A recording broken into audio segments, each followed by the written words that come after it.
आप सभी को नमस्कार। ज्योमेट्री क्वेश्चन डिस्कशन में आपका हार्दिक स्वागत है। चलिए शुरुआत करते हैं और डिस्कस करते हैं ज्योमेट्री के क्वेश्चन, जिसके थ्रू आपकी अंडरस्टैंडिंग होगी बहुत बहुत बहुत बेहतर। तो देखिए आपके स्क्रीन पे जो क्वेश्चन है, जरा पढ़ते हैं कि ये क्वेश्चन क्या कह रहा है। ये क्वेश्चन कह रहा है कि आपको एक्स की वैल्यू बतानी है जो फिगर दिया हुआ है इसमें। इस फिगर में एक्स की वैल्यू हमें कैलकुलेट करनी है, यानी ये वैल्यू एक्स है। अब देखिए इसको निकालना मुश्किल नहीं है, इसको निकालने के बहुत तरीके पॉसिबल है, ठीक है। लेकिन मैं आपको सबसे स्मार्ट तरीका बताने की कहीं ना कहीं कोशिश करूंगा, ठीक है। अब देखिए इस डायग्राम में एक चीज़ का ध्यान रखो, मैं आपको क्या बताने जा रहा हूँ कि यहाँ पर देखो जो एंगल बी है ये केवल ऐसे रिप्रेजेंट किया गया है कि ये एंगल बी ये वाला एंगल है ना। यानी जो बी सी डी एंगल है ये एंगल बी है। आप मुझे बताओ कि इसी डायग्राम को क्या मैं इस तरीके से ड्रॉ कर सकता हूँ कि मैं इस लाइन को कुछ ऐसा बना दूँ, एक स्ट्रेट लाइन बना दूँ। और जैसे ही पॉइंट सी को, मेरा कहने का मतलब पॉइंट सी को मैं इधर मूव करूंगा तो एक पोजीशन ऐसी भी आ सकती है जब ये स्ट्रेट लाइन बन जाए, बी और डी के बीच में स्ट्रेट लाइन बन गई है, ठीक है। अगर ये स्ट्रेट लाइन बन गई तो ये वाला जो एंगल है जिसको आप एंगल बी सी डी बोल रहे हो, यानी एंगल बी बोल रहे हो, ये एंगल कितना हो जाएगा, ये एंगल आपका 180 डिग्री हो जाएगा, ठीक है। ये एंगल आपका 180 डिग्री हो जाएगा। ये एंगल आपका ए है, ये एंगल आपका सी डिफाइन किया गया है और ये एंगल आपका एक्स डिफाइन किया गया है। अगर ये हमने ऐसा कर दिया तो ये एक परफेक्ट ट्राइंगल बन जाएगा। और ये अगर एक परफेक्ट ट्राइंगल बन गया तो आपको पता है आपका एंगल एक्स कितना हो गया, ये आपका हो गया 180 डिग्री माइनस ए प्लस सी, क्योंकि ट्राइंगल के तीनों एंगल्स का सम 180 डिग्री होता है। तो एक्स की वैल्यू मैं ऐसे लिख सकता हूँ। अब मैं देखूंगा कि ये किस ऑप्शन में आएगा अगर बी मेरा 180 डिग्री हो जाए तो अगर आपका बी देखो 180 डिग्री हो जाता है तो कौन सा ऑप्शन सही होगा। बी अगर 180 हो जाएगा तो ये 180 माइनस सी ए ऑप्शन में ही लिखा है, ये करेक्ट होगा। देखो कहीं और भी लिखा हुआ है क्या, ऐसा नहीं है। देखो यहाँ पर ये गलत हुआ क्योंकि यहाँ बी अगर 180 रखा तो ये 180 माइनस ए प्लस सी बना, नहीं पॉसिबल है। 180 प्लस ए माइनस सी भी पॉसिबल नहीं है, ये भी गलत है। और यहाँ 180 और बी को अगर आप 180 रखोगे तो 180 कैंसिल हो जाएगा और ये बचेगा minus of A minus of C, ये भी आपका गलत है। केवल ए ऑप्शन करेक्ट हो सकता है। तो एंगल बेस्ड क्वेश्चंस में भी जब सारे एंगल्स आपको वेरिएबल के फॉर्म में दिए होंगे, अगर सारे एंगल वेरिएबल के फॉर्म में दिए होंगे तो आप इनको शिफ्ट करके भी आंसर कैलकुलेट कर सकते हो। इसमें आपको कहीं कोई दिक्कत होनी नहीं चाहिए, ठीक है। आप पता है इवन ये भी सोच सकते थे कि हम ऐसा भी तो कर सकते हैं कि इस ट्राइंगल में जैसे हमने ये वाला एक सेम लाइन बना दिया, लाइन बनाते ही जो ये वाला एंगल हुआ, मैं अगर कहता कि मान लिया पॉइंट बी ये है, पॉइंट ए ये है और डी ये है, ठीक है। और ये सी पॉइंट ऐसे है, मैंने लाइन बना दी तो इसको मैंने बोल दिया कि ये 180 डिग्री है। मैं ये भी अब यहाँ पर थोड़ी देर के लिए सोच सकता था कि ऐसा भी तो हो सकता है कि मैं इसको इक्विलेटरल ट्रायंगल मान लूँ। ये तो हमने 180 बना ही दिया, यानी हमने बी को 180 बना दिया। अब मैं कहूँ कि ये सारे एंगल 60 डिग्री हैं, मतलब ये इक्विलेटरल ट्रायंगल है। तो यहाँ आपको पता है क्या है कि एक्स आपका 60 होगा, इवन आपका जो वैल्यू है ए और सी ये भी आपका 60 डिग्री होगा। आपको यही चेक करना पड़ेगा कि किस ऑप्शन में अगर मैं बी को 180 रखता हूँ और ए और सी को दोनों को 60 रखता हूँ तो मुझे एक्स की वैल्यू 60 मिलेगी। तो यहाँ 180 माइनस 60 120 आपको दे देगा 60। क्या यहाँ मिलेगा, नहीं, ये 180 और ये 60 कैंसिल हो जाएगा। यहाँ पर भी 60 कैंसिल हो जाएगा, बी बचेगा, नहीं पॉसिबल है। यहाँ पर आप देखो बी और ये पहले ही कैंसिल हो गए, ये पॉसिबल ही नहीं है।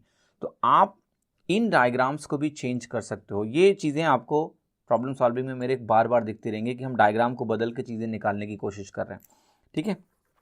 बाकी देखिए अगर आप इसको और तरीके से भी निकालना चाहते हैं तो निकाल सकते हैं। आप अगर इसको ध्यान से देखोगे तो 1 2 3 और 4 कॉर्नर्स हैं, 4 लाइन्स हैं और उनसे जो भी इनक्लोज फिगर बनती है उसको आप क्या बोलते हो, क्वाड्रिलेटरल, चतुर्भुज कहते हैं उसको हम, ठीक है। तो ये क्या हो गया, क्वाड्रिलेटरल है, ठीक है। तो हमारे पास क्वाड्रिलेटरल मिल गया। अब अगर क्वाड्रिलेटरल मिल गया तो ये एंगल आपका कितना होगा, 360 माइनस बी, ये भी मुझे मालूम है। और अगर आपके पास कोई भी क्वाड्रिलेटरल होता है तो उसके सम ऑफ एंगल्स अगर हम निकालते हैं, ये इंटीरियर एंगल्स कहलाते हैं। सम ऑफ ऑल इंटीरियर एंगल्स अगर आप कैलकुलेट करते हो तो वो 360 डिग्री होता है, ठीक है। तो वो 360 डिग्री होता है। अब आप खुद देख लो कि ये ए है, ये सी है और ये एक्स है।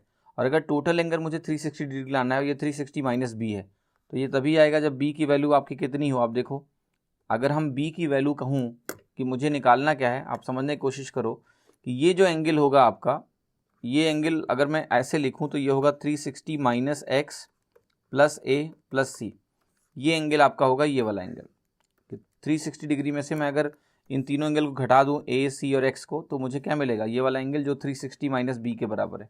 तो आप खुद देखो कि जो बी की वैल्यू है आपकी वो एक्स प्लस ए प्लस सी के बराबर है। एक्स की वैल्यू क्या हो गई बी माइनस ए प्लस सी। कुछ भी मुश्किल नहीं होता है, चीज़ें बस आप सही से अगर देखोगे तो आसानी से निकल जाएंगी। बट ये जो थॉट मैं आपके सामने प्रमोट कर रहा हूँ, इस पर थोड़ा सा काम करके आपको और कोशिश करनी है कि इसको कैसे मैं बेहतर से बेहतर सोचूं, तो आपके लिए चीज़ें कहीं ना कहीं बहुत बहुत बहुत आसान हो जाएंगी। You will be easily able to solve और do the questions without any issue. ठीक है। इवन इसमें एक चीज़ और आप विजुलाइज कर सकते थे, डायग्राम शिफ्टिंग है तो मैं थोड़ा अच्छे से इसको बता रहा हूँ कि इसी सी पॉइंट को आप कोशिश करते कि इस सी पॉइंट को मैं बिल्कुल यहाँ ले लूँगा, कुछ इसके पास। जैसे ही आप इसके पास ले लोगे तो आप देखो क्या होगा कि इसको जब मैं डी पॉइंट से ज्वाइन करूँगा तो एक लाइन ऐसी मिलेगी, इसको मैं अगर डी पॉइंट से ज्वाइन करूँगा बी पॉइंट से तो एक लाइन ऐसी मिलेगी। अगर मैं इस पॉइंट को, जो पॉइंट यहाँ दिया है, ये वाला एंगल मेरा बी है, ए के और करीब ले जाऊँगा, ए के और करीब ले जाऊँगा तो देखो आप क्या कहोगे कि ये वाला एंगल मेरा एक्स है, ये वाला एंगल मेरा सी है। तो अगर ए के मैं और करीब ले जाऊँगा तो आप कहोगे एक्स और सी नेग्लिजिबल हो जाएंगे, ऑलमोस्ट जीरो के बराबर हो जाएंगे, क्योंकि ये लाइन ओवरलैप कर जाएंगी ऑलमोस्ट। अगर ये पॉइंट जो है मेरा सी वाला पॉइंट ये ए के करीब और चला जाता है तो सी वाला पॉइंट, और जो आपका एंगल बी होगा ये एंगल ए के बराबर हो जाएगा। एंगल बी आपका क्या हो जाएगा, एंगल ए के लगभग बराबर हो जाएगा अगर ये पॉइंट और उसकी तरफ मूव किया तो, है ना। ध्यान से विजुलाइज करो कि इस पॉइंट को ऊपर मूव करो तो क्या होगा, एंगल एक्स कम होगा, एंगल सी कम होगा, ए के पास आते ही ऑलमोस्ट जीरो हो जाएगा एक्स और सी। अब आप खुद ध्यान से देखो कि अगर मैं एंगल सी को जीरो कर दूं, एंगल सी को जीरो किया तो एंगल सी हर जगह से हट गया, हट गया कि नहीं हट गया। आपको पता है कि यहाँ आंसर में क्या लिखा हुआ है, यहाँ एक्स की वैल्यू लिखी हुई है, तो आंसर में अगर एक्स की वैल्यू लिखी हुई है तो मुझे एक्स भी जीरो मिलना चाहिए अगर बी ए के बराबर हो गया तो लगभग। अब देखो किस ऑप्शन में बी को ए के बराबर रखने से मुझे जीरो मिल रहा है, केवल ए ऑप्शन में मिल रहा है बी को ए के बराबर रखने से। ये एक छोटा सा सवाल जिसमें हमने डायग्राम्स को कई तरीके से बदलने की कोशिश करी है, ये आपकी अंडरस्टैंडिंग जो यहाँ बिल्ड होगी ये कई सारे क्वेश्चंस में बहुत काम आएगी। It was not about finding the answer, वो तो बहुत आसान काम था, हम सीधा इससे निकाल सकते थे। It is about visualising in many many ways. तो ये प्रैक्टिस आपको अपने अंदर भी लानी है कि हमने इस क्वेश्चन में अगर 7-8 मिनट लगाए हैं, that is for good, for your own good, कि आप विजुलाइजेशन सीखें और इस तरह से सोचना शुरू करें। चलिए ये क्वेश्चन देखते हैं। ये क्वेश्चन कह रहा है कि आपका ए बी जो है वो डी ई के पैरेलल है, ये ए बी लाइन जो है आपका डी ई के पैरेलल है, और जो एंगल ए बी सी है आपको वो कितना दिया है 115 degree. C D E angle जो आपको दिया है ये 140 डिग्री दिया है। तो हमें बताना क्या है कि एंगल बी सी डी क्या है, एंगल बी सी डी ये वाला एंगल मुझे कैलकुलेट करना है कि इसकी वैल्यू क्या है। तो देखिए इसको आप कैसे निकाल सकते हो। सबसे पहले तो हम ये करेंगे कि इस लाइन को लेट से हमने ऐसे आगे इसको बढ़ाया, इस लाइन को हमने ऐसे आगे बढ़ाया और इस लाइन को हमने और आगे ऐसे बढ़ाया, इस तरह से हम कहीं ना कहीं लाइंस को एक्सटेंड कर रहे हैं। अब आपको ध्यान से क्या समझना है जो आपको आसानी से समझ में आना चाहिए कि देखो ये वाली जो लाइन है अगर ये 150 डिग्री एंगल है और ये स्ट्रेट लाइन मैंने आगे बढ़ाई है पूरी पैरेलल, ठीक है। तो पहले तो मुझे निकालना है कि भाई मेरा ये वाला एंगल क्या होगा। आप कहोगे देखो ये अगर 140 है ये वाला एंगल, मैं इसको थोड़ा सा ऐसे लिखता हूँ कि 140 कौन सा एंगल है, ये वाला एंगल 140 है। ये 140 होगा तो एक पैरेलल लाइन अगर ऐसी है और ये ट्रांसवर्सल के सेम साइड में बनने वाले जो एंगल्स होते हैं इंटीरियर, इनका सम आपका 180 डिग्री होता है, ये आपको पता ही होगा। तो ये अगर 140 है तो ये एंगल कितना होगा 40, तो ये 40 है तो आपका ये एंगल भी क्या होगा 40, और ये एंगल आपका कितना होगा, आपको होगा ये अगर 115 डिग्री है तो सिंपल सी बात है मुझे ये एंगल अब निकालना भी नहीं है। क्यों? क्योंकि आप कहोगे जो ट्राइंगल अब मुझे दिख रहा है इसमें ये वाला एंगल हो गया exterior angle. Exterior angle is sum of two interior angles. तो ये अगर 40 है तो ये वैल्यू कितनी हो गई आपकी 75 डिग्री, और 75 डिग्री कहाँ दिया हुआ है डी ऑप्शन में। तो एक्सटीरियर एंगल का यूज़ करके हम आसानी से आंसर मार्क कर सकते हैं बिना किसी प्रॉब्लम के कि 75 डिग्री राइट आंसर है, कुछ भी नहीं करना और आपको, ठीक है। अब देखिए क्वेश्चन कह रहा है कि एक फिगर आपको दिया हुआ है जिसमें ए बी जो है आपका एल एम के पैरेलल है, ए बी आपका एल एम के पैरेलल है। तो ये ए बी लाइन है, ये एल एम लाइन है। आपको बताना है कि what is angle A equal to, angle A का मान बताना है आपको। तो एंगल ए क्या बनाया गया इन्होंने, ये जो लाइन है ये वाला एंगल बोल रहे हैं कि आप बता दो, ठीक है। आप कहोगे सिंपली अगर मुझे ये वाला एंगल निकालना है तो कहीं ना कहीं मुझे ये वाला एंगल चाहिए। अगर ये वाला एंगल मैं एक्स निकाल लूँ तो 360 माइनस एक्स मेरा ये हो जाएगा, इसमें कोई कन्फ्यूज़न ही नहीं है। सवाल अब ये है कि एक्स कहाँ से निकले भाई, ये वाला एंगल कैसे निकले। तो इसमें आपको कोई मुश्किल नहीं आने दूंगा मैं, बहुत आसानी से करेंगे।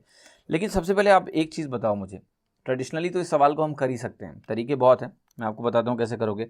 आप कहोगे एक लाइन मैं खींचूंगा ऐसे करके, और ये कौन सी लाइन होगी, ये वो लाइन होगी जो कि पैरेलल होगी ए बी के। अगर ए बी के पैरेलल है तो एल एम के भी पैरेलल है। जैसे ही ऐसे हुआ आप कहोगे कि देखो ये वाला एंगल आपने यहाँ लिखा है सी, तो ये दोनों एंगल क्या हो गए, एकांतर कोण हो गए कि नहीं हो गए, अल्टरनेट एंगल्स हो गए। ये अगर सी है पैरेलल लाइन का तो ये भी सी होगा। फिर आप कहोगे कि देखो एक और एकांतर कोण दिखाता हूँ मैं कि ये वाला एंगल अगर आपका बी है ये दूसरी नीचे लाइन है तो ये एंगल क्या होगा, ये भी आपका बी होगा। तो ये वैल्यू कितनी हो गई आपकी, बी प्लस सी हो गई। अगर ये वैल्यू बी प्लस सी हो गई तो क्या ए की वैल्यू 360 माइनस बी प्लस सी हो गई, यस, क्योंकि टोटल जो एंगल होता है ऐसे सर्कल में वो क्या होता है 360 डिग्री। तो 360 डिग्री माइनस बी प्लस सी निकल गया और ये आपका आंसर हो गया। 360 डिग्री को आप बोलते हो 2 पाई, रेडियन में इसको 2 पाई लिखते हैं। पाई जो रेडियन होता है आपका, पाई रेडियन 180 डिग्री के बराबर होता है, तो हम यहाँ 360 डिग्री को 2 पाई बोल सकते हैं। तो आपका वैल्यू कितना हो गया 2 पाई माइनस बी माइनस सी, ये आपका ऑप्शन हो गया सी। एक तरीका है इस क्वेश्चन को करने का, पर इस क्वेश्चन को करने का एक ही तरीका नहीं है, इस क्वेश्चन को करने के बहुत तरीके हैं। अब मैं आपको एक तरीका दिखा रहा हूँ, उसको आप ध्यान से देखना। पहली बात तो ये है कि बी और सी क्या है, वेरिएबल ही है ना। तो मैं एक काम करता हूँ, मैं देखिए क्या करने जा रहा हूँ, ये आपको ध्यान से देखना कि मैंने कहा कि ये पॉइंट लेट से बी है, जहाँ से एंगल बी बन रहा है।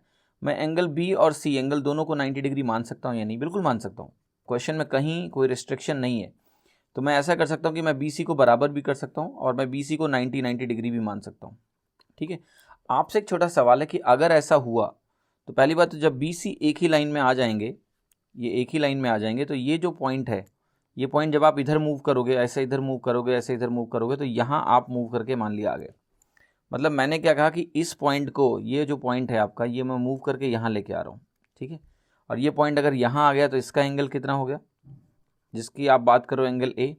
तो एंगल ए अब तो मुझे साफ साफ दिख जाएगा ना, क्योंकि ये वाला पॉइंट अगर यहीं सीधे मूव करके आ जाएगा, यहीं मूव करके आ जाएगा, तो ये पूरा जो एंगल आपके इसके अराउंड, क्योंकि इसके अराउंड ही तो एंगल है जिसकी आप बात कर रहे हो, तो ये एंगल अपने आप कितना हो गया 180 डिग्री हो गया। ठीक है, अब सिंपल सी बात क्या है कि भाई अगर बी सी 90 है तो ए मेरा 180 होना चाहिए, क्योंकि अगर बी सी 90 कब बनेगा, जब ऐसे आप करके बना रहे हो, ये पॉइंट यहीं होना चाहिए, और तो कोई तरीका ही नहीं है, क्योंकि इसी पॉइंट से जो ये लाइन एंगल बना रही है उसी को हम बोल रहे हैं बी। तो मैंने इसको 90 किया, इसको भी 90 किया, तो ए एंगल कुछ ऐसा हो गया। ए एंगल 180 आना चाहिए अगर बी सी 90 है। देखो किस ऑप्शन में आ रहा है। अगर मैंने कहा कि देखो यहाँ पर अगर बी सी 90 हो गए तो ये क्या हो गया 0, यहाँ माइनस बी प्लस सी क्या हो गया 0, यहाँ देखो बी प्लस सी कितना हो गया, ये तो आपका 180 हो गया। अब देखो किस ऑप्शन में आपको वैल्यू ए की 180 मिल रही है, जो ए पूछा गया था, आप हो गए बस यहीं मिल रही है, क्योंकि 2 पाई माइनस 180 हो जाएगा ये, और वो 180 देगा। यहाँ तो 180 से ज़्यादा आ रहा है, ये भी नहीं पॉसिबल है। देखो यहाँ भी हमने डायग्राम को चेंज करके सोचने की कोशिश करी कि we are able to change this diagram and think. यही एबिलिटी आपको अपने अंदर कहीं ना कहीं लानी पड़ेगी। जब आप अपने अंदर ये एबिलिटी कहीं ना कहीं लेके आओगे ना, तो आपके लिए चीज़ें काफ़ी आसान हो जाएंगी, आपको कभी कोई दिक्कत ही नहीं आने वाली है। दूसरा देखिए, एक और विजुलाइजेशन कहीं ना कहीं इसी केस में करने की कोशिश करते हैं, ज़्यादा ध्यान से देखना कि इस पॉइंट को देखिए जैसे आप आगे मूव करोगे, मैं थोड़ा सा आपको विजुलाइज कराऊंगा, आप महसूस करोगे कि ये वाला जो एंगल है ये बढ़ता जाएगा। थिंक अबाउट इट, जैसे आपने इस पॉइंट को मूव किया, जैसे इस डायरेक्शन में आप मूव करते जाओगे, ये एंगल बी क्या हो जाएगा, छोटा हो जाएगा, ये एंगल की सी क्या हो जाएगा, छोटा हो जाएगा। तो ये एंगल जो 360 माइनस बी प्लस सी बन रहा है, ये एंगल आप विजुलाइज कर पाओगे तो आपको दिखेगा कि छोटा हो रहा है। मैं यहाँ बात करूँ अगर, और अभी मैं एक लाइन ऐसे खींचूँ, ठीक है, यहाँ से मैं एक लाइन ऐसे खींचूँ, इसको मिलाऊँ, आप देखोगे कि ये एंगल क्या हो रहा है, राइट, क्योंकि b का मैग्नीट्यूड कम होता जा रहा है। मतलब I am just talking about the magnitude, थोड़ा सोचना। तो ये क्या हो रहा है कि ये जो लाइंस हैं, ये लाइंस जो हैं, जब मैं ड्रॉ करूँगा, जितना दूर मैं ये पॉइंट लूँगा, ये बढ़ता रहेगा बढ़ता रहेगा। अब मान लिया इस पॉइंट को मूव करके हमने बहुत दूर पहुँचा दिया टूवर्ड्स इन्फिनिटी, तो ये एंगल लगभग कितना हो जाएगा 360 डिग्री के आसपास हो जाएगा। और आपका बी और सी जरा विजुलाइज करो, क्या हो जाएगा 0। इमेजिन करो कि एक पॉइंट है जो कि बहुत ज़्यादा दूर है, यहाँ से मैं बोर्ड में बना ही नहीं सकता, बहुत दूर है। जब वो बहुत दूर होगा तो इस पॉइंट को जब उस पॉइंट से आप ज्वाइन करोगे तो वो ऑलमोस्ट ए बी के पैरेलली एक लाइन हो जाएगी, ऑलमोस्ट उसके करीब ही एक लाइन जाती हुई दिखेगी। बी एंगल लगभग 0 हो जाएगा, सी एंगल भी लगभग 0 हो जाएगा, बी सी 0 हो जाएंगे, और आपका ये वाला एंगल कितना हो जाएगा, ये वाला एंगल आपका 2 पाई हो जाएगा। तो आप जरा ध्यान से आप देखो, ये ऑलमोस्ट सर्कल बन जाएगा। ठीक है, अब बी सी को अगर आप 0 0 करो तो देखो 2 पाई कहाँ कहाँ आ रहा है। बी सी अगर मेरा 0 0 हो गया तो 2 पाई मुझे 4 ऑप्शन में मिलेगा, ये ध्यान रखना। 4 ऑप्शन में मिलेगा नहीं, एक में नहीं मिल रहा है, बट 3 ऑप्शन में मिल रहा है। तो यहाँ एक्सटेंड करके आप ये पता नहीं लगा पाओगे कि एग्जैक्टली करेक्ट ऑप्शन कौन सा है, बट ये विजुलाइजेशन दिमाग में होना चाहिए कि ऐसे भी हम विजुलाइज कर सकते हैं। ऑल्दो यहाँ 3 कंडीशन सेटिस्फाई हो जाएंगी तो सही नहीं होगा, लेकिन जब हमने इसको 90 डिग्री बनाया ना, यहाँ पर जब 90 डिग्री इसको ऐसे बनाया 180 डिग्री, देन हाँ फिर एक ही ऑप्शन हमें मिला था, वो सही है। बस these are the different possibilities जो आपको कहीं ना कहीं आनी चाहिए, ताकि आप हर चीज़ को सही तरीके से कर पाओ, एग्जाम में आपको कोई तकलीफ नहीं होनी चाहिए। ठीक है,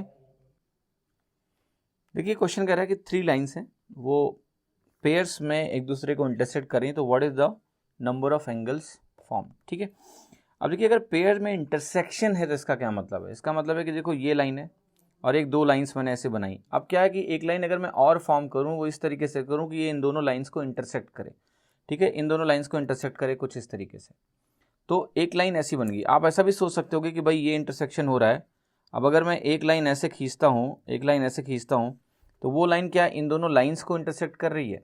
नहीं। देखो वो जिस पॉइंट से पास हो रहे थे, ठीक है, वो जिस पॉइंट से पास हो रहे थे ये लाइन भी उसी पॉइंट से पास हो रही है। तो इनको हम बोलते क्या है कि ये लाइन्स जो है आपकी, अगर आपको ध्यान से देखें कि ये लाइन क्या है कि एक ही पॉइंट से पास हो गई। ठीक है, they are passing through the same point. तो यहाँ पर आपको ध्यान रखना है कि जैसे यहाँ पर कह रहा है कि 3 लाइन्स हैं वो एक दूसरे को जोड़ियों में काटती हैं। ठीक है, मतलब एक लाइन है वो बाकी दोनों को इंटरसेक्ट कर रही है। यहाँ भी देखो इंटरसेक्शन तो तीनों लाइन्स का हो रहा है बट एक ही पॉइंट पे हो रहा है। तो इस केस में नंबर ऑफ एंगल्स अगर आप काउंट करोगे तो 1 2 3 4 5 और 6 आपका हो गया। ठीक है, इस केस में आपका 6 हो रहा है। यहाँ पर लेकिन जब नंबर ऑफ एंगल्स आप काउंट करोगे तो 1 2 3 4, हर इंटरसेक्शन पॉइंट पे कितने एंगल्स बन रहे हैं आपके? 4 एंगल्स बन रहे हैं। यहाँ देखो 4 एंगल्स बन रहे हैं, तो नंबर ऑफ एंगल्स कितने हो गए? 4 3 12। बट आपको ये कन्फ्यूज़न नहीं होना चाहिए कि ये वाला केस है। ठीक है, तो इसको दूर करने के लिए अब आप ऐसे लिख सकते हो, they all do not meet at the same point. ऐसे लिख सकते हो, they all do not meet at the same point, ताकि आपको कोई कन्फ्यूजन ना रहे। Meet at same point. ठीक है, समझ में आ गया? तो ये एक वैल्यू एडिशन आप कर सकते हो कि कन्फ्यूजन आपको ना रहे, क्योंकि ये वाला केस जब भी होगा कि वो एक ही पॉइंट से सब पास कर रही हैं, right? So then what will happen, then you have to just understand कि वहाँ पर तो आपको नंबर ऑफ एंगल्स 1 2 3 4 6 ही मिलेंगे। बट जब ये वाले केसेस होंगे तो we will have 12 angles, because हर जगह 4 4 एंगल्स बनेंगे। ठीक है, ऐसे करके आप सोच सकते हो। आगे देखते हैं। देखिए क्वेश्चन कर रहा है कि 3 स्ट्रेट लाइन्स हैं एक्स वाई जेड और वो पैरेलल हैं और जो एंगल्स हैं वो शो किए गए हैं ऐसे। तो बताना है कि what is the angle A F B equal to. A F B angle क्या है? तो आपको ध्यान से देखना है कि आपको ये वाला एंगल कहीं ना कहीं आपको बताने की ज़रूरत है। तो ये वाला एंगल अगर मुझे बताना है, बाकी सारे एंगल्स प्रोवाइडेड है, तो आप मुझे बताओ कि ए एफ बी एंगल निकालने के लिए मुझे क्या क्या चाहिए। ये एंगल देखो मुझे पता है 80 डिग्री है साफ साफ। तो मैं बेसिकली अगर एक ट्राइंगल पे फोकस करूँ, कौन सा ट्राइंगल मैं बाहर निकाल के दिखाता हूँ आपको, वो ट्राइंगल है मेरा एफ यहाँ पर, सी यहाँ पर और बी यहाँ पर। ये एंगल मेरे को साफ साफ दिख रहा है 80 डिग्री है, वर्टिकली अपोजिट एंगल। अब मुझे किसी तरह से अगर ये वाला एंगल निकाल लूँ तो ये वाला एंगल आ गया कि नहीं? यस, ये वाला एंगल आसानी से निकल जाएगा, इसमें आपको कहीं कोई समझ नहीं लगेगा। तो ये वाला एंगल अब कैसे निकालोगे आप कहोगे सीधा सीधा मुझे दिख रहा है, पहले ये वाला एंगल निकालना है। तो इस वाला एंगल को निकालने के लिए देखिए क्या करोगे आप, पहले तो ये 30 है तो ये 30 है, मुझे साफ साफ दिख रहा है, मुझे ये पार्ट चाहिए। तो आप कहोगे देखो ये एक पैरेलल लाइन है, ये एक पैरेलल लाइन है और एक ऐसे लाइन बनी हुई है, ये एंगल मुझे दिया है 125, ये वाला एंगल कितना होगा? सम 180 होता है। तो आप कहोगे ये वैल्यू आपकी हो गई 55। तो ये अगर 55 हो गया तो ये एंगल भी मैं बोल सकता हूँ 55 है ना, 55 है। तो ये टोटल जो है वो है आपका 55 प्लस 30, यानी ये आपका हो गया 85। आप खुद बताओ कि 85 और 80 कितना हो गया आपका? 165। तो ये वैल्यू कितनी हो गई आपकी? 15 डिग्री। ऑप्शन क्या हो गया? पी। कुछ भी नहीं था इस सवाल में, you could have easily solve it without any problem, है ना? ऐसे करके हम लगा सकते हैं। और भी देखिए पॉसिबिलिटीज़ आप ट्राई करना चाहो तो कर सकते हो इस क्वेश्चन में भी, ऐसा कुछ भी नहीं है कि नहीं कर सकते। जैसे आपने कहा कि भाई मैं इसको बढ़ाऊंगा, राइट? तो हमने कहा ठीक है इसको आप बढ़ा सकते हो। इसको बढ़ा के आप कहोगे कि ये एंगल भी 55 डिग्री होगा, बिल्कुल होगा। तो ये एंगल आपने 55 डिग्री देख लिया। फिर देखिए आपको क्या है कि अल्टीमेटली ये वाला पूरा एंगल आपको चाहिए होगा ना। अगर ये वाला पूरा एंगल आपको नहीं मिलेगा तो ये वाला एंगल कैसे निकालोगे? तो आपने कहा कि देखो अब मुझे ये अगर पूरा एंगल चाहिए तो मुझे ये एंगल पता है कि 80 डिग्री है कि नहीं है? तो अगर ये एंगल 80 डिग्री है तो I can find this overall angle. फिर आप कहोगे ये अगर 30 है तो देखो ये एंगल भी कितना है? 30 है। अगर ये एंगल 30 है, ध्यान से देखना, तो ये एंगल इसी लाइन पे बना हुआ ये एंगल कितना होगा? ये एंगल भी आपका 30 डिग्री ही हो जाएगा। क्लियर? ये एंगल भी आपका 30 डिग्री हो जाएगा। अब आपको देखिए पता क्या करना है, आपको पता करना है कि भाई ये वाला एंगल कितना है, राइट? ये एंगल पता करना है। तो आप कहोगे कि कोई दिक्कत नहीं है, अगर मुझे ये एंगल निकालना है तो या तो मुझे ये वाला पूरा एंगल मिल जाए। तो ये वाला पूरा एंगल भी आप निकाल सकते थे। कैसे निकलता? देखो कि आप कहते हैं ये वाला एंगल 80 है, यहाँ से आप कहते हैं कि ये वाला एंगल मैं निकाल सकता हूँ कि नहीं? आप ऐसे निकाल सकते थे कि देखो ये वाला जो एंगल होगा ये एक्सटीरियर एंगल हुआ, ये अगर 80 है, सम ऑफ 2 इंटीरियर एंगल है तो ये 45 बना, तो ये पूरा एंगल 45 बना। ये अगर 30 मेरा आ चुका है तो एंगल कितना होगा? 15 डिग्री। फिर से समझाता हूँ आपको ज़्यादा अच्छे समझ में आएगा। देखो मैंने क्या किया है, मैं कह रहा हूँ कि एक और तरीका है इस एंगल को निकालने का जो और छोटा पड़ेगा आपको शायद। ये 30 है तो आप कहोगे ये एंगल क्या है, 30 है, ठीक है। अब मुझे ये पूरा एंगल अगर मिल जाए तो मैं जो एंगल पूछ रहा था वो निकाल सकता हूँ। पूरा एंगल कैसे निकला, मैं वही कर रहा हूँ कि देखो ये एंगल अगर 125 है और इस एंगल को मैं बोलता हूँ लेट से एक्स, तो x प्लस 80 125 होना चाहिए एक्सटीरियर एंगल यूज़ करके। एक्सटीरियर एंगल जो होता है sum of two interior angle होता है, तो ये वैल्यू आपकी कितनी होगी 45 डिग्री। अब ये एंगल अगर 45 डिग्री है तो ये पूरा एंगल कितना होगा 45 डिग्री होगा। 45 माइनस 30 कितना हो गया, ये आपका 15 डिग्री हो गया। आसानी से हो गया। रिएक्शंस क्विक करिए, ऐसे सवालों में आसान होते हैं लेकिन जल्दी होने चाहिए। क्वेश्चन कह रहा है कि एक फिगर दिया है PQ जो है आपका RS के पैरेलल है, ये आपका PQ हो गया, ये आपका RS हो गया। बताना क्या है कि एंगल जो है PQ और LM के बीच में क्या है। तो ये आपका PQ है और ये आपका LM है, इसके बीच का एंगल निकालना है आपको। तो देखिए यहाँ ध्यान से आप कैसे कैलकुलेट करोगे इस चीज़ को, PQ और LM के बीच का एंगल अगर आपको निकालना है। मैं इस लाइन को थोड़ा सा एक्सटेंड करूँगा ऐसे करके। तो अगर मैं इस लाइन को ऐसे एक्सटेंड करता हूँ, ठीक है, ऐसे एक्सटेंड करता हूँ, तो अब मैं क्या देखूँगा वो आपको ध्यान से देखना है कि PQ और RS आपस में पैरेलल है, ये दिया हुआ है, ठीक है। PQ और RS आपस में पैरेलल है। LM का स्टेटस मुझे अभी कुछ पता नहीं है, सोचते हैं कि LM के बारे में क्या करना है। तो आप कहोगे ये वाला एंगल अगर ध्यान से देखो तो आप ये एंगल कितना होगा, क्या ये 55 होगा, क्या ये 55 होगा, नहीं, अभी नहीं पता ना कि ये लाइन इसके पैरेलल है, वी डू नॉट नो, आपको ये बोलना है। पर आपने अगर लाइन ऐसी खींची है, अगर आपने लाइन ऐसे खींची है कि इसी लाइन को एक्सटेंड किया है, तो मैं डेफिनेटली बोल सकता हूँ कि ये वाला जो एंगल होगा, ये वाला जो एंगल होगा या फिर ये वाला एंगल जो होगा वो मैं निकाल सकता हूँ। आप कैसे, आप कहोगे कि अगर आपने इस लाइन को देखो एक्सटेंड किया है, आप ऐसे बोलोगे कि ये लाइन अगर आपने एक्सटेंड किया है, तो ये लाइन अगर आपने एक्सटेंड किया है तो ये एंगल हो जाएगा एक्सटीरियर एंगल और वो सम ऑफ टू इंटीरियर एंगल्स के बराबर होता है। तो आप कहोगे ये वाला जो पॉइंट है ये मैं निकाल सकता हूँ 155 माइनस 30, ठीक है, क्योंकि 30 प्लस समथिंग 125 ये 55 आना चाहिए। तो मैं कहूँगा ये वैल्यू मैं साफ साफ लिख सकता हूँ कि ये 125 डिग्री। आप कहोगे बिल्कुल लिख सकते हो। फिर आप कहोगे तो फिर क्या होगा कि ये वाला जो एंगल है ये 55 डिग्री बन जाएगा। मैं कहूँगा बिल्कुल बन जाएगा। अगर ये 55 डिग्री बना तो आप बताओ मुझे कि ये वाला लाइन अगर ध्यान से आप देखो तो ये एंगल अगर 55 है और ये एंगल भी अगर 55 हो गया तो ये लाइन पैरेलल हो गई कि नहीं। तो जो LM है आपकी ये भी पैरेलल हो गई PQ के। LM जो हो गई वो आपकी पैरेलल हो गई PQ के, राइट। तो LM अगर PQ के पैरेलल हो जाती है तो कह रहा है कि दो इनके बीच का जो एंगल है वो क्या होगा, राइट।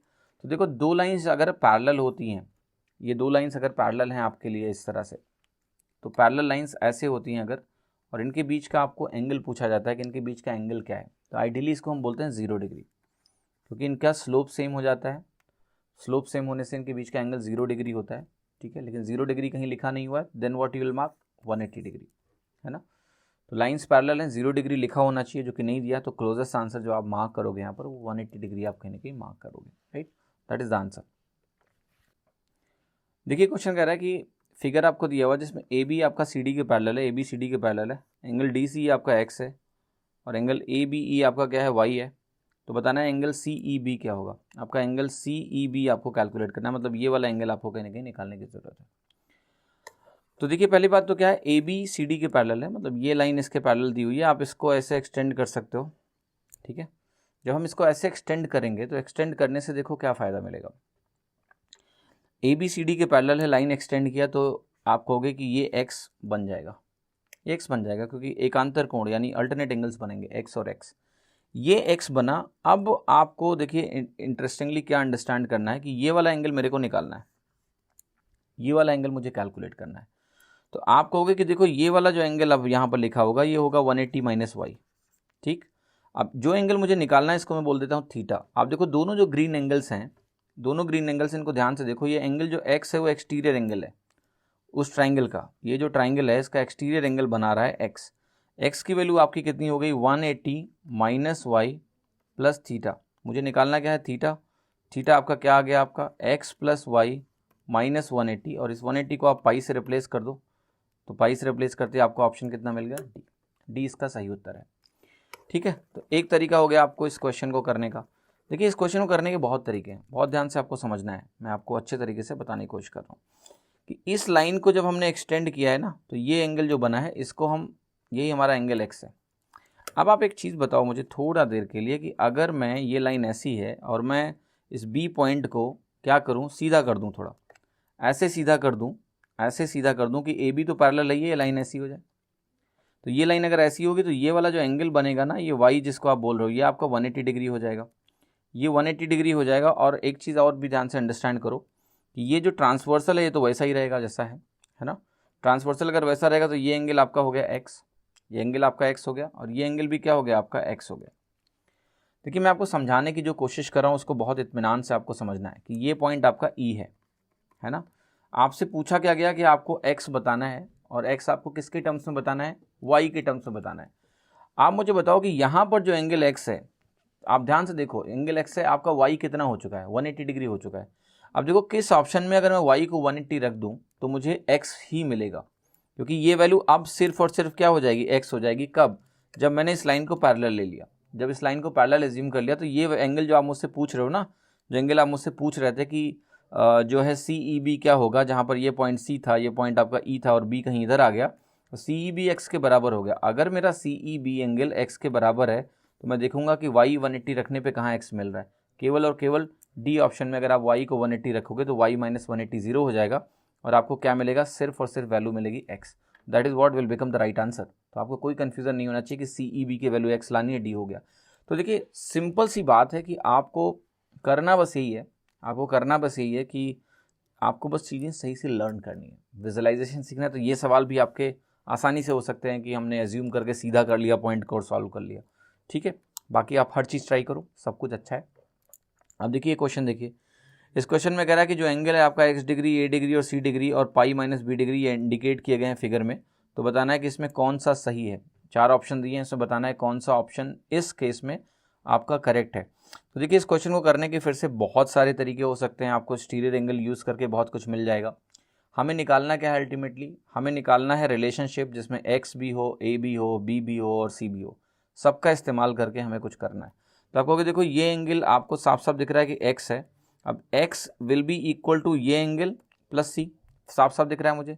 अब मुझे किसी तरह से ये वाला एंगल निकालना होगा, है ना। अगर ये निकाल ले जाऊंगा तो मैं कहूँगा x degree will be equal to C degree plus ये, क्योंकि एक्सटीरियर एंगल है sum of two interior angle. अगर मैं इस वाले ट्राइंगल की बात करूँ तो, इस वाले ट्राइंगल की बात करूँ तो ऐसा ही होगा। तो x degree is equal to C degree plus C वाला एंगल। अब ये एंगल कहाँ से आएगा, ये भी बहुत आसान है। आप कहोगे ये पाई माइनस बी है, तो ये एंगल क्या हो जाएगा, बी हो जाएगा। तो ये वाला एंगल क्या हो जाएगा आपका, क्विकली आपका ए प्लस बी हो जाएगा, क्योंकि ये एक्सटीरियर एंगल इस वाले ट्राइंगल का हो गया, तो ये एक्सटीरियर एंगल इसका हो गया, तो ये वैल्यू ए प्लस बी आ गई। आपका हो गया क्या आ गया, X is equal to A plus B plus C, right. तो ये बहुत ही स्टैंडर्ड रिजल्ट है, आपको आप इसको एज ए स्टैंडर्ड रिजल्ट ध्यान भी रख सकते हो, कोई ऐसा चैलेंज नहीं है। एज ए स्टैंडर्ड रिजल्ट आपको ये ध्यान भी होना चाहिए, और साथ ही साथ एक्सटीरियर एंगल का इस्तेमाल करके आसानी से निकल भी रहा है। अब देखिए एक तरीका आप और इस क्वेश्चन में देखो, क्योंकि एबीसी सब वेरिएबल है ना, तो एबीसी अगर वेरिएबल है तो देखो मैं एक विजुअलाइजेशन आपको दिखा रहा हूँ, जरा थोड़ा ध्यान से आपको समझना है कि मैं डी और ई पॉइंट को क्या करूँगा, एक दूसरे की तरफ कहीं ना कहीं मूव करूँगा। अगर मैं इनको एक तरफ मूव करूँगा और एक सिचुएशन में ऐसा बना दूँ कि डी और पी ई पॉइंट कहाँ आ गए, एक ही जगह पे आ गए, तो जब ये पास आएंगे तो आपको पता है ये एंगल क्या होगा, छोटा होगा, छोटा होगा, छोटा होगा, छोटा होता जाएगा, और अल्टीमेटली क्या होगा आप खुद बताओ, ए की वैल्यू क्या हो जाएगी, जीरो हो जाएगी। तो जब ये बिल्कुल इकट्ठा हो जाएंगे, जुड़ जाएंगे, तो देखो क्या होने वाला है कि ये पॉइंट है और ये दोनों पॉइंट इकट्ठा हो गए। जब ये दोनों पॉइंट इकट्ठा होंगे तो आपको समझना क्या है कि ये वाला जो एंगल है, ये वाला एंगल पूरा क्या हो जाएगा, पाई माइनस बी हो जाएगा। तो यहाँ तो मैं लिख दूंगा बी सीधे, क्योंकि पूरा एंगल 180 होगा, और ये एंगल आपका क्या बचेगा, ये एंगल जो भी है वो एक्स कहलाएगा, और ये एंगल अभी भी सी है। तो आप कहोगे यहाँ एक्स की वैल्यू कितनी हो गई, बी प्लस सी, और आपको ये भी मालूम है कि इस केस में जब हमने डी और ई पॉइंट को इकट्ठा कर दिया है तो बी और सी पॉइंट भी इकट्ठा हो गया, और एंगल ए यहाँ पर क्या हो गया, जीरो हो गया, क्योंकि जब डी और ई इकट्ठा हो जाएंगे तो ए जीरो हो जाएगा। ए जीरो हो जाएगा तो मेरा एक्स क्या आना चाहिए, बी प्लस सी के बराबर होना चाहिए। आप देखो जरा कि ए को जीरो रखने पे किस ऑप्शन में मुझे बी प्लस सी मिल रहा है। आप कहोगे यहाँ ए हटा दो, यहाँ ए हटा दो, यहाँ ए हटा दो, यहाँ ए हटा दो, कहीं भी बी प्लस सी ऑप्शन के अलावा नहीं मिल रहा है, तो सी ऑप्शन क्या हो गया आपका, करेक्ट हो गया। It's very easy to identify. Even आप यहाँ पर क्या कर सकते हो पता है, आप इसको मान सकते हो 90 डिग्री, कोई रोक नहीं सकता आपको, आपका बी 90 डिग्री हो जाएगा, ठीक है। ऐसे भी आप आगे बढ़ सकते हो, तो आप कहोगे ये 90 हो गया, ये सी हो गया, तो एक्स मेरा 90 प्लस सी आना चाहिए। इस तरह से भी चेक कर सकते हो, देख लो कहाँ ऐसा हो रहा है। तो it is very easy, just what you need to do is that you need to understand कि मेरे को कैसे आगे बढ़ना है। तो विजुअलाइजेशन यहाँ भी बहुत वैलिड है और आपको इस्तेमाल करना भी चाहिए। अब देखिए क्वेश्चन है कि एक ट्राइंगल एबीसी है जिसमें सी आपका ऑब्ट्यूस एंगल है, और जो बाइसेक्टर है एक्सटीरियर एंगल का ए और बी पे, वो मीट कर रहा है बीसी एंड एसी को डी और ई पे। आपको बताना है A B A D B बराबर है, तो ए सी बी की वैल्यू क्या है। देखते हैं ज़रा क्वेश्चन क्या है। क्वेश्चन ये है आपका कि सिंपल सा एक बात बोल रहा हूँ कि ये आपका है ए बी और सी, राइट, और ये आपका एक ऑब्ट्यूस एंगल है। ए बी सी क्या है आपका, एक ऑब्ट्यूस एंगल है, मैं लिख रहा हूँ A B C obtuse angle है। और इसको अगर मैं आगे बढ़ाता हूँ तो सी आपका ऑब्ट्यूस एंगल है, सॉरी। देखिए जरा कह रहा है कि ट्राइंगल ए बी सी है और ट्राइंगल ए बी सी में आपका जो सी एंगल है वो आपका ऑब्ट्यूस एंगल है। तो कुछ ऐसे बना सकते हैं हम ट्राइंगल को कि हमने कहा कि ये ट्राइंगल है मेरा, ए है, ये बी है और ये सी है। सी आपका ऑब्ट्यूस एंगल हो गया। अब कह रहा है कि ए और बी का जो एक्सटीरियर बाइसेक्टर है, राइट, कह रहे थे bisector of the exterior angle of A and B. तो मैं कह रहा हूँ बाइसेक्टर लेने जा रहा हूँ जो भी एक्सटीरियर एंगल है आपका, ठीक है, ए और बी, है ना, bisector of the exterior angle set A and B. तो ए और बी का जो एक्सटीरियर एंगल बाइसेक्टर है वो कह रहा है मीट्स बी सी, मतलब इसका जो बाइसेक्टर आप ड्रॉ करोगे ऐसे, और कह रहा है कि ये बी सी को कहीं मिलेगा और ये पॉइंट आपका क्या है जहाँ मुलाकात हो रही है, ये पॉइंट जहाँ मुलाकात हो रही है इस पॉइंट को हम बोल रहे हैं डी, है ना।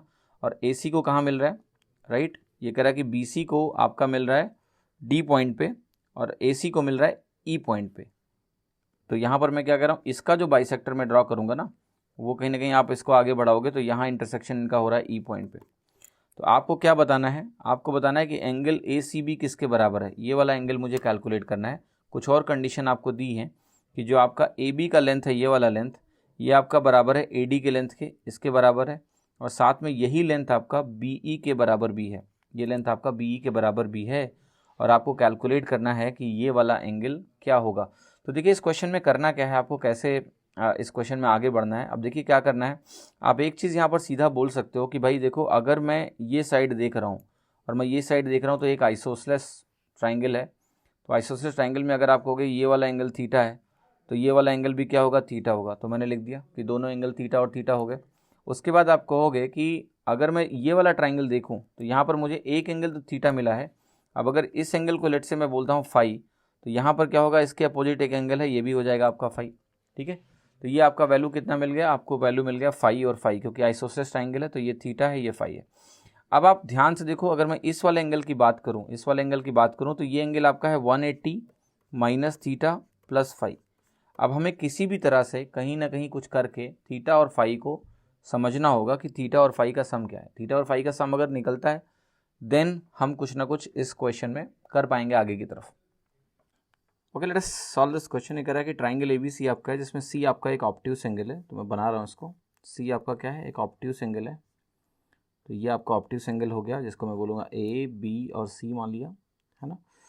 फिर आपका क्या कह रहा है कि जो एक्सटीरियर एंगल हैं ए और बी के, इनके बाइसेक्टर्स जो हैं वो मिल रहे हैं बी सी और ए सी को डी और ई पे। तो देखो मैं बी सी को एक्सटेंड कर रहा हूँ, इसका जो बाइसेक्टर है कह रहा है वो यहाँ मिल रहा है डी पे, और जो इस एंगल का बाइसेक्टर है वो इस ए सी को एक्सटेंड करने पे मिल रहा है कहीं यहाँ पर, है ना, डी और ई पे।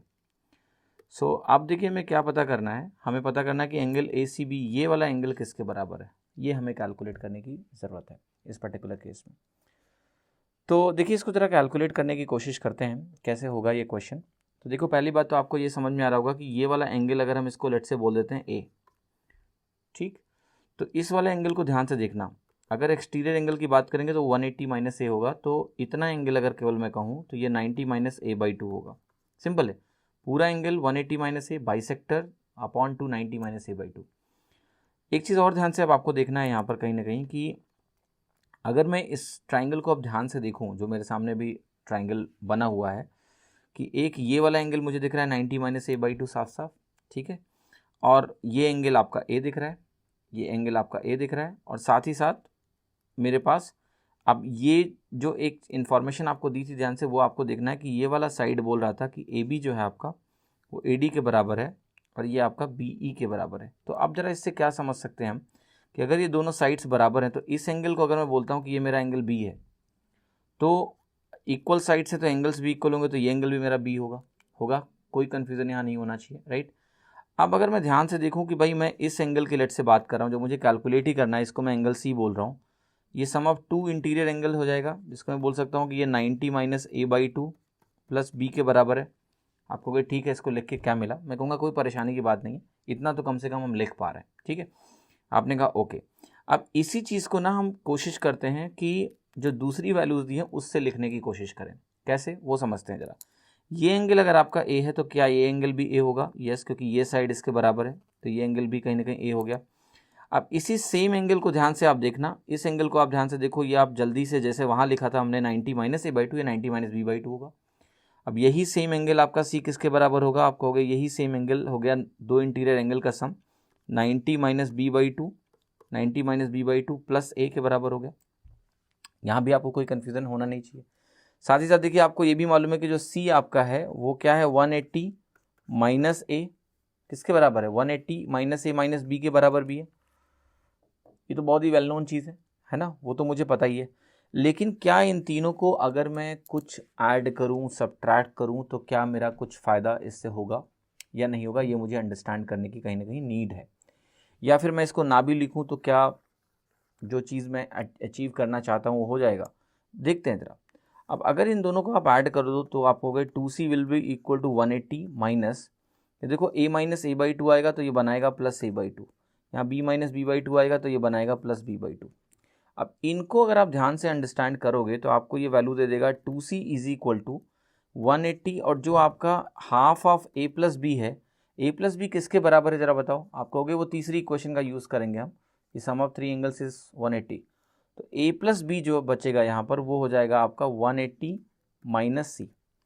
और जैसे ही आपने ये लिखा आपको कुछ दिखेगा कि यहाँ से हाफ सी आएगा, उधर जाएगा तो बनाएगा 5/2c, और ये वैल्यू आपकी कितनी हो गई? 270 के बराबर हो गई। अब यहाँ से आपको करना क्या है? आपको यहाँ से c निकालने की ज़रूरत है। तो आपको c कैलकुलेट करने के लिए हम कह सकते हैं कि ये हो गया 540/5, यानी एंगल c कितना आ गया? ये एंगल c आपका 108 डिग्री आ गया। देखो ये वाला जो केस है ना, ये एक स्टैंडर्ड केस की तरह भी आप ध्यान रख सकते हो, क्योंकि ये 108 डिग्री जो अभी निकल के आया ना, ये हमेशा होगा जब ऐसा सिचुएशन होगा कि यहाँ एक्सटीरियर एंगल लिया, यहाँ एक्सटीरियर एंगल लिया, इसको एक्सटेंड करके यहाँ मिलाया और इसको एक्सटेंड करके हमने यहाँ मिलाया, और उस केस में अगर ये तीनों बराबर होते हैं तो ये वाला जो एंगल होता है ऑब्ट्यूस एंगल, ये 108 डिग्री होता है। आप इसको एज ए स्टैंडर्ड रिजल्ट भी ध्यान रख सकते हो अगर आप चाहो तो, वरना कोई बात नहीं, हमने इसको करके देख लिया, प्रोसेस पता होना चाहिए, बट इसको आप एज ए स्टैंडर्ड रिजल्ट ध्यान रखो, अच्छी बात है, आप आसानी से इसको कर पाओगे बिना किसी समस्या के। आपका आंसर यहाँ पर इस केस में निकल जाएगा। ठीक है, अब देखिए ये क्वेश्चन क्या कह रहा है? कह रहा है कि अगर हर एंगल जो ट्राइंगल का है वो लेस हो सम ऑफ अदर टू, तो बताना क्या है कि जो ट्राइंगल है वो क्या है। ध्यान से देखो, सम ऑफ टू एंगल्स इज, मतलब कोई भी एक एंगल जो है दोनों के सम से छोटा है फॉर श्योर, तो हमें बताना है कि हमारा ट्राइंगल कैसा होगा। आपसे एक छोटा सा मेरा सवाल है कि अगर ट्राइंगल मान लिया ऑब्ट्यूस एंगल्ड है, ज़रा ध्यान से देखो, अगर एक ऑब्ट्यूस एंगल होता है तो वो एंगल क्या होता है? 90 डिग्री से बड़ा हो गया। एक एंगल अगर 90 से बड़ा होता है तो इन दोनों एंगल्स का सम क्या होगा? डेफिनेटली 90 से छोटा होगा। इन दोनों का सम डेफिनेटली 90 से छोटा होना चाहिए, क्योंकि सम 180 लाना है। तो अगर ऐसा हुआ तो एक सिंगल एंगल इस केस में दोनों के सम से बड़ा हो गया, जबकि इसमें क्या दिया हुआ है कि एक सिंगल एंगल दोनों के सम से छोटा ही है, लेस है, छोटा ही है, तो ऑब्ट्यूस एंगल नहीं हो सकता है। राइट एंगल ट्राइंगल तो कहीं दिया ही नहीं हुआ। अब कह रहा है कि एक आपका केवल एक्यूट एंगल या इक्विलेटरल की बात कर रहा है। जरा इक्विलेटरल ट्राइंगल को देखो, एक जो एंगल है मेरा इक्विलेटरल ट्राइंगल में 60 डिग्री, अगर आप ध्यान से देखोगे 60 डिग्री, तो आप कोई भी सम ऑफ अदर टू ले लो, उससे छोटा है, यस छोटा है, तो इक्विलेटरल कहीं ना कहीं इस कंडीशन को सेटिस्फाई फॉर श्योर करेगा। लेकिन इक्विलेटरल दो ऑप्शन में है। अब एक्यूट एंगल भी मुझे वेरीफाई करना पड़ेगा कि एक्यूट एंगल क्या होता है। एक्यूट एंगल वो होता है जिसमें तीनों एंगल्स क्या होते हैं? तीनों एंगल्स 180 से कम होते हैं, राइट। अब तीनों एंगल अगर 180 से कम है तो अब जो इनकी कंडीशन है वो मुझे कहीं ना कहीं समझने की ज़रूरत है। आपको पता है तीनों अगर 180 से कम है तो आपसे मैं कहूँगा कि अगर मैं इस एंगल की बात करूँ, किसी भी एक एंगल की बात करूँ, मैंने इसको बोला थीटा, तो ये अगर थीटा मेरा 90 डिग्री से छोटा हो गया, राइट, तो जो सम ऑफ अदर टू होंगे, जो सम ऑफ अदर टू होंगे, क्या वो 90 से बड़े होंगे? फॉर श्योर वो 90 से ही बड़े होंगे। तो मेरा जो थीटा होगा वो इन दोनों के सम से क्या होगा? डेफिनेटली छोटा होगा। हर एक एक्यूट एंगल आप ध्यान से देखो, अगर मैं बोलूँ कि मेरे पास तीन एंगल्स हैं, लेट से एक्स वाई जेड बोलते हैं, तो एक एंगल कोई भी आप पकड़ोगे, अगर वो एक्यूट एंगल ट्राइंगल है तो तीनों एंगल छोटे होंगे 90 से। कोई भी एक एंगल पकड़ लो, वो 90 से छोटा है तो बाकी दोनों का सम 90 से बड़ा होगा। तो एक एंगल दोनों के सम से छोटा ही होगा हर एक्यूट एंगल में। तो यहाँ पर देखो ऑप्शन एक्यूट एंगल भी सही है। एक्चुअली इक्विलेटरल ट्राइंगल क्या होता है? एक्यूट एंगल ट्राइंगल ही तो होता है। लेकिन आपको अगर ये लॉजिक समझ में आता है तो आप पकड़ लेते कि देखो एक्यूट एंगल अगर सही होगा तो इक्विलेटरल भी सही होगा, क्योंकि इक्विलेटरल भी एक्यूट एंगल है, इसलिए आंसर बी ही हो सकता है। ऑब्ट्यूज तो गलत ही कर दिया। अब अगर एक्यूट आपने सी मार्क किया, अगर आपने एक्यूट मार्क किया सी, तो डी तो सही होना ही होना है, क्योंकि acute angle triangle equilateral acute angle ही होता है। तो अगर डी आप देख रहे हो ध्यान से तो वो सी का ही स्पेशल केस है, ठीक है। तो बी ऑप्शन सही है। बस हमने वेरीफाई करके भी आपको कहीं ना कहीं दिखा दिया।